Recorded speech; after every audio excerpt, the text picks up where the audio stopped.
I've been the project manager for Kihcihkaw Askî, Sacred Lands, which is the first urban Indigenous ceremonial grounds in Canada.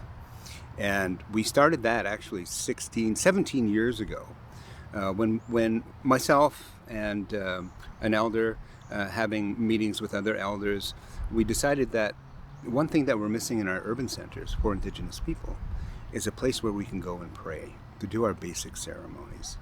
Now in Canada, over 70% of Indigenous people live in urban centers, but we all have to leave the city in order to do our prayers and basic ceremonies. So we don't have a mosque, a church, or a temple that we can easily go to during the week or on the weekends.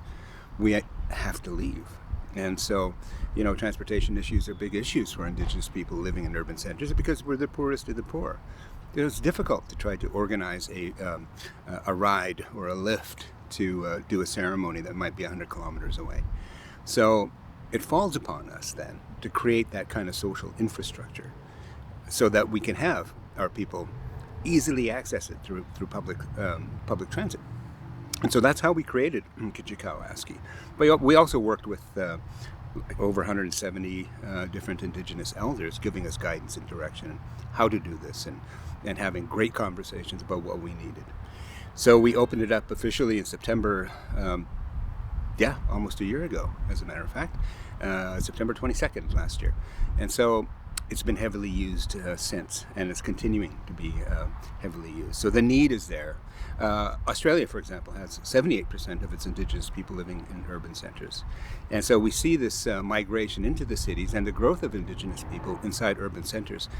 They need that kind of infrastructure to help them keep grounded in who they are. A part of the healing process with Indigenous people, or really anybody, is that you need to be grounded in your identity and who you are and where you come from. You need to have that spiritual connection, especially to the land, because the land is something that's so much a part of our humanity that we do feel its shift and its changes. And that's how deep the relationship goes. It's not just something that we walk on, it's something that we live with. It's something that's taken care of us since time immemorial. So it's important to have these spaces in urban centers accessible for the community to do what they need to do.